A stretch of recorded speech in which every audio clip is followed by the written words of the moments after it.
శ్రీ విష్ణు రూపాయ నమశివాయ. మీలో ఒక 100 మందిని కూర్చోబెట్టి నేను అయ్యప్ప దీక్ష ఎంతమందికి తెలుసు అన్నాను అనుకోండి, అందరూ చేతులు ఎత్తేస్తారు. అంతేనా? అయ్యప్ప దీక్ష తెలియని వాళ్ళు ఎవ్వరూ ఉండరు. అదే నేను మిమ్మల్ని గోవిందమాల దీక్ష తెలుసా, బాలాజీ దీక్ష తెలుసా అని అడిగితే ఎంతమంది చేతులు ఎత్తుతారు? దురదృష్టవశాత్తు చాలా మందికి తెలియదు.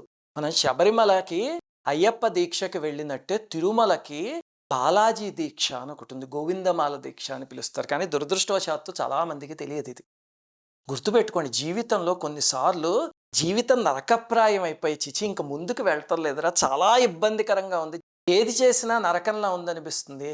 అలాంటప్పుడు ఈ గోవిందమాల దీక్ష తీసుకోండి. అవన్నీ మబ్బుల్లా విడిపోయి జీవితం మళ్ళీ సజావుగా సాగిపోతుంది. అలాగే విపరీతమైన గ్రహ బాధలు ఉన్నాయనుకోండి, సామాన్యంగా జ్యోతిష్యులు నీకు ఈ బాధలు ఉన్నాయి, ఈ బాధలు ఉన్నాయి, ఈ శాంతులు చేయించాలంటారు కదా. ఈ దీక్ష చేయండి, మొత్తం అన్నీ పోతాయి. అలాగనే అష్టైశ్వర్యాల్ని, సకల సౌఖ్యాల్ని ఇచ్చి చివరికి మనని పచ్చి లౌకికమైన మార్గంలో ఉన్న వాళ్ళు కూడా ఆధ్యాత్మిక మార్గానికి తిప్పి రాబోయే జన్మల్లో మోక్షంకి బాటలు వేయించే దీక్షది. అంత అపురూపమైనది. ఇంతకీ ఇది ఇప్పుడు ఎందుకు చెప్తున్నాను అంటే దానికి 2 కారణాలు ఉన్నాయి. మొట్టమొదటిది, మొన్న ఆ మధ్య హైదరాబాద్ వెళ్ళినప్పుడు అక్కడ ఒక వెంకటేశ్వర స్వామి గుడి ఉంది. అక్కడికి వెళితే అక్కడ కొంతమంది పసుపు రంగు బట్టలు వేసుకుని ఈ దీక్ష తీసుకుని ఉన్న వాళ్ళు కనిపించారు. వాళ్ళలో మన ఛానల్ సభ్యులు కూడా ఉన్నారు. వాళ్ళతో ఏదో మాట్లాడుతూ ఉంటే వాళ్ళ జీవితంలో ఎన్ని దారుణమైన సంఘటనలు జరిగినప్పుడు ఈ దీక్ష వాళ్ళని ఎలా కాపాడి వాటి నుంచి బయటికి తీసుకొచ్చింది అనేవి చెప్పారు. అందులో కొన్ని అయితే ఇంకా చాలా పర్సనల్గా కూడా ఉన్నాయి. కానీ అది విని ఆశ్చర్యం కలిగింది నాకు. అబ్బా, అంతలా రక్షింపబడ్డారా అని. వాళ్ళు చెప్పారనమాట. అల్లం సాయి కుమార్ గారు అని ఒక ఆయన ఉన్నారట హైదరాబాద్లో. ఆయన, వాళ్ళ గురువు, వాళ్ళ పరమ గురువు, వీళ్ళందరూ కూడా పరంపరలో జనాలు ఎంతమందిని కుదిరితే అంతమందిని దీక్ష తీసుకునేలా చేసి తిరుమల పంపించేలా చేయాలి అని కంకణం కట్టుకుని వాళ్ళ జీవితం మొత్తం దీనికోసం ధారపోసేస్తున్నారట. వారి దగ్గర తీసుకున్నామండి మేము దీక్ష అని చెప్పారు. అప్పుడు అది విని నాకు, సరే మన ఛానల్ సభ్యులకు కూడా చెప్దాము. ఎందుకంటే రెండో కారణం, ఈ దీక్ష సామాన్యంగా వైకుంఠ ఏకాదశికి ముందు చేస్తారు. అంటే వైకుంఠ ఏకాదశి రోజుకి పూర్తయ్యేలాగా వారం రోజులు చేయొచ్చు, ఏదో 3 వారాలు చేయొచ్చు, 4 వారాలు చేయొచ్చు, అలా ఒక లెక్క ఉంది. అవన్నీ కూడా వీడియో కింద డిస్క్రిప్షన్లో ఇస్తాను చూడండి. లేకపోతే చాతుర్మాస్యం మొత్తం 4 నెలలు చేయొచ్చు ఓపిక ఉంటే, లేకపోతే నెల రోజులు చేయొచ్చు, లేకపోతే ఒక వారం రోజులతో కూడా పూర్తి చేయగలిగే దీక్షది. అందుకని ఎవరైనా చేయొచ్చు కదా, ఇంకా తొందరలో వైకుంఠ ఏకాదశి వస్తుంది, అందుకని ముందే చెప్దాము అని చెప్పి ఇది చేస్తున్నా వీడియో. రెండవది ఏంటంటే, ఈ దీక్షలో గొప్పతనం, సామాన్యంగా అయ్యప్ప దీక్ష ఉందనుకోండి, స్త్రీలు చేయడానికి కుదరదు. అంటే చిన్న పిల్లలు చేయొచ్చు, లేకపోతే వృద్ధులు అయిపోయిన వాళ్ళు చేయొచ్చు. వయస్సులో ఉన్న స్త్రీలు ఎవరు చేయకూడదు కదా. ఈ దీక్ష అలా కాదు, స్త్రీలైనా పురుషులైనా ఎవరైనా చేయొచ్చు. అది దీక్ష. ఇప్పుడు దాని రూల్స్ అన్నీ చెప్తాను. అలాగే మీకు ఒక అనుమానం వస్తుంది, ఏమిటంటే దీక్ష చేసేస్తే కష్టాలన్నీ తీరిపోతాయా అని. దాని వెనకాల కూడా ఒక లాజిక్ ఉంది. మన ఋషులు, మహాపురుషులు ఏదైనా చెప్తే అది ఎప్పుడూ అబద్ధం కాదు. మన లాజిక్ అందకపోవచ్చు అంతే. అది కూడా చెప్తాం మీకు ఆఖరిలో. సరే, ఇప్పుడు ఈ దీక్షకి రూల్స్ అండ్ రెగ్యులేషన్స్ ఏమిటి అంటే, ఈ దీక్షలో 3 భాగాలు ఉన్నాయి మొత్తం. మొట్టమొదటిది, దీక్ష ప్రారంభించిన రోజు చేయాల్సిన విధి. 9 దారాలు తీసుకుని ఒక కంకణంలా తయారు చేయండి. 9 దారపు పోగులు తీసుకుని దగ్గరికి వేస్తే కనుక ఒక పెద్ద లావుపాటి దారంలో వస్తుంది కదా, తయారు చేసుకోండి. అది దీక్ష మొట్టమొదటి రోజు చేతికి కట్టుకోవాలి. పసుపులో ముంచి దాన్ని కట్టుకోవాలి. అది దీక్ష అయ్యేదాకా ఉండాలి. మీరు వారం రోజులు చేసినా, 2 వారాలు చేసినా. అందుకని కొంచెం థిక్గా ఉన్న దారం తీసి కట్టుకోండి. అలాగనే మెడలో తులసి మాల కానీ, తామర పూసల మాల కానీ వేసుకోవాలి. దానికి ఒక వెంకటేశ్వర స్వామి, అమ్మవారి లాకెట్ ఉంది, అవి మనకి బయట దొరుకుతాయి. కానీ ఇది మీరు వేసేసుకోకండి మెడలో. ఏదైనా వెంకటేశ్వర స్వామి ఆలయానికో, విష్ణుమూర్తి ఆలయానికో వెళ్ళి అక్కడ అర్చక స్వామి ఉంటారు, వాళ్ళ చేత స్వామి పాదాల దగ్గర పెట్టించి అప్పుడు వేయించుకోండి. లేకపోతే ఇంతకు ముందు దీక్ష చేసిన వాళ్ళు ఉంటారు కదా, వాళ్ళని గురుస్వాములు అని పిలుస్తారు, సేమ్ అయ్యప్ప దీక్షలాగే. వాళ్ళ చేతైనా మెడలో వేయించుకోవచ్చు. మొట్టమొదటి రోజు నుంచి పసుపు బట్టలు మాత్రమే వేసుకోవాలి దీక్ష పూర్తయ్యేదాకా. అలాగే ప్రతిరోజు నామం పెట్టుకోవాలి. ఇవి మొట్టమొదటి రోజు ప్రారంభించాల్సిన విషయాలు. ఇంకా దీక్షా కాలంలో ఏం చేయాలి అంటే 14 నియమాలు ఉన్నాయి, 14 రూల్స్. ఆ 14 ఏమిటి అనేది ఇప్పుడు చెప్తా. మొట్టమొదటిది, ప్రతిరోజు తెల్లవారుజామునే లేవాలని. రెండవ నియమం, దీక్ష చేసినప్పుడు 2 పూట్ల స్నానం చేయాలి. పొద్దున్న ఒకసారి, సాయంత్రం ఒకసారి తప్పకుండా. నదీ స్నానాలు అలాంటివి ఏం అక్కర్లేదు, కానీ ఇంట్లో ఉన్న 2 పూట్ల చేయాలి. మూడవది, పొద్దున్న స్నానం కాలకృత్యాలయ్యి పూజామందిరం దగ్గరికి రాగానే వెంకటేశ్వర స్వామి సుప్రభాతం చదువుకోండి. కొంతమందికి వచ్చు, కొంతమందికి రాదు. రాకపోయినా నష్టం లేదు. ఇంటర్నెట్‌లో ఎంఎస్ సుబ్బలక్ష్మి గారు పాడింది ఉంది. అద్భుతంగా పాడింది ఆ తల్లి, కౌసల్య సుప్రజా రామ అని. అది హాయిగా పెట్టేసుకొని అది వినాలి పొద్దున్నే. ఇది మూడో నియమం. ఇంక నాలుగో నియమం ఏమిటి అంటే ప్రతిరోజు ఉదయం పూజ చేసుకోవాలి. ఎలా చేయాలి ఆ పూజ?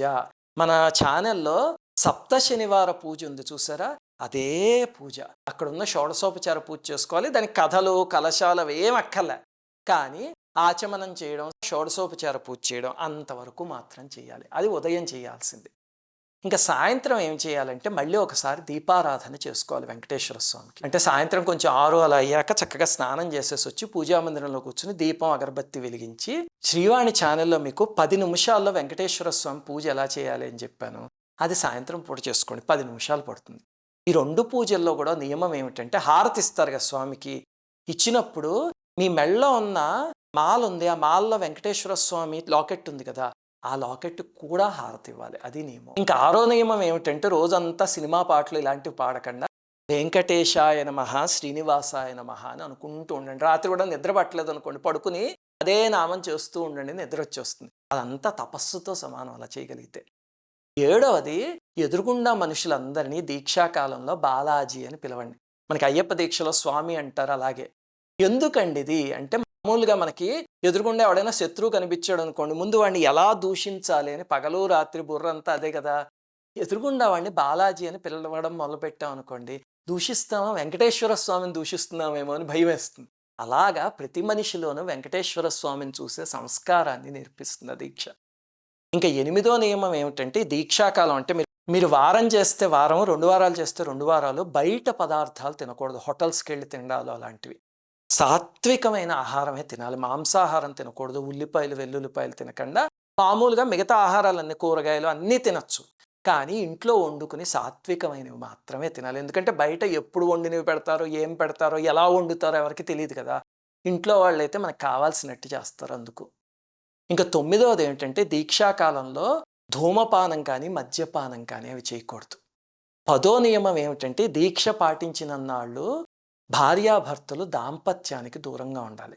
అలాగే సినిమాలకు వెళ్ళడం, షికార్లకు వెళ్ళడం, టీవీలో ఊరికే పనికిమాలిన పాటలు అవి ఉంటాయి, అవి చూడటం అలాంటివి చేయకూడదు. ఎందుకండి అంటే అవి మనస్సుని తప్పుడు దారిలోకి తిప్పుతాయి. దీక్ష చక్కగా చేస్తుంటే టీవీలో ఒక అసభ్యకరమైన పాట చూశారు అనుకోండి, వెంటనే మనస్సు ఇంకొక వైపుకి మళ్ళీపోతుందా, అలాంటివి ఆపేయడానికి చేశారు. ఇంకా 11వ నియమం ఏమిటంటే దీక్ష చేస్తున్నంతకాలం గెడ్డం కానీ, జుట్టు కానీ, గోళ్ళు కానీ ఇవేవి తీసుకోకుండా అలా ఉంచేసుకోవాలి అని చెప్పారు. 12వది ఒక పూటే భోజనం చేసి మిగతా పూటలన్నీ పళ్ళు, పాలు, టిఫిన్లు, పలహారాలు అలాంటివి తీసుకోండి తప్ప భోజనం చేయొద్దు అని చెప్పారు. 13వ నియమం ఏమిటంటే వీలున్నంత వరకు చెప్పులు లేకుండా నడవండి. అయ్యప్ప దీక్షలో కూడా ఉంటుంది ఇది. 14వ నియమం ఏమిటంటే వీలున్నంత వరకు నేల మీద పడుకోండి. కుదరకపోతే ఒక చాప వేసుకునో, ఒక రగ్గు వేసుకునో, చిన్న పరుపు వేసుకునో దానిపైన పడుకోండి. ఈ 12, 13, 14 ఈ రూల్స్ అన్నీ కూడా గుర్తుపెట్టుకోండి. ఇవి ఆరోగ్యం బాగున్న వాళ్ళకి. ఆరోగ్యాలు బాగులేని వాళ్ళు, బీపీలు, షుగర్లు ఇవన్నీ ఉన్నవాళ్ళు ఉపవాసాలు ఇలాంటివి చేసేయడాలు, చెప్పులు లేకుండా నడిచి కాళ్ళకైనా గుచ్చుకుంటే అది డయాబెటీస్ ఉన్న వాళ్ళకి ఇబ్బంది అవుతుంది. అలాంటివి నేల మీద పడుకోవడాలు, ఏదో ఒళ్ళు బాగలేని వాళ్ళు ఉన్నారు నేల మీద పడుకోవడం అలాంటివి చేయకండి. అప్పుడు చక్కగా మామూలుగానే పడుకోండి. కానీ పూజ మాత్రం శ్రద్ధగా చేసుకోండి. దీక్షకు అన్నిటికన్నా ముఖ్యం పూజ శ్రద్ధగా చేయడం. ఆరోగ్యం ఉన్నవాళ్ళు నేను చెప్పినవన్నీ చేయండి. ఇది దీక్షలో 2వ భాగం, రూల్స్ అండ్ రెగ్యులేషన్స్. ఇంకా 3వ భాగం ఏంటంటే ఆఖరికి దీక్షను ఎలా ముగించాలి. దీక్షని తిరుమల దర్శనానికి వెళ్ళి అక్కడ ముగించాలి.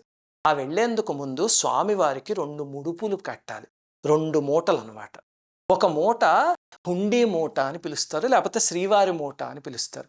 అందులో జీడిపప్పులు, కొన్ని యాలకులు, మిరియాలు, జీలకర్ర, పచ్చకర్పూరం వేసి 51 రూపీస్ పెట్టి ఆ మూట కట్టాలి.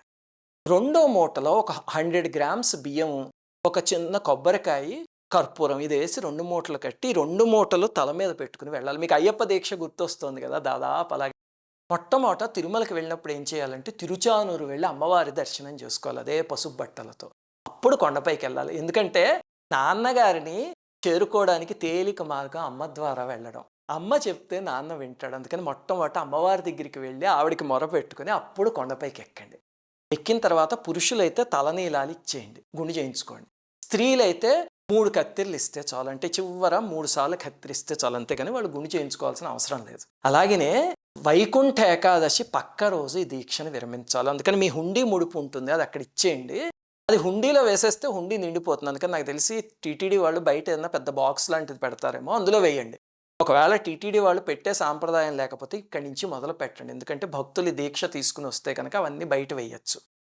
రెండో ముడుపుని మాత్రం అక్కడ చూపించి ఇంటికి తెచ్చేసుకోండి ప్రసాదం కింద. తెచ్చుకుని అందులో ఉన్న బియ్యంతో పొంగలి వండుకొని మీరు తిని ఎవరికైనా కొంచెం ప్రసాదం పెడితే దాంతో ఈ దీక్ష పూర్తయిపోయినట్టే. చేసి చూడండి, ఖచ్చితంగా జీవితాన్ని మార్చి తీరుతుంది ఇది. కొన్నిసార్లు జీవితంలో ఇంకా విరక్తి వచ్చేస్తుందిరా నాకు అని కొంతమంది పాపం ఆత్మహత్యలు చేసుకుందాం అనుకుంటారు. మీరేం బాధపడక్కలే, వెంకటేశ్వర స్వామి పాదాలు పట్టుకోండి. కలియుగ దైవం ఆయన, పిలిస్తే పలుకుతాడు అందరికీ. ఎన్ని కోట్ల మందికి పలుకుతున్నాడు ఆయన, మీకు పలకడా? శ్రద్ధతో చేయండి. ఇంతకీ ఎప్పుడు ప్రారంభించాలి దీక్ష అంటే, వారం అయితే ఎప్పుడు, 2 వారాలు అయితే ఎప్పుడు అని సందేహం వస్తుంది కదా. ఈ 2023 సంవత్సరంలో వైకుంఠ ఏకాదశికి పూర్తయ్యేలాగా ఎప్పుడు ప్రారంభించాలి అని రకరకాల డేట్లు ఈ వీడియో కింద డిస్క్రిప్షన్లో ఇస్తాము, చూసి చేసుకోండి. ఇంకా ఆఖరిగా వీడియో ముగించే ముందు ప్రశ్న.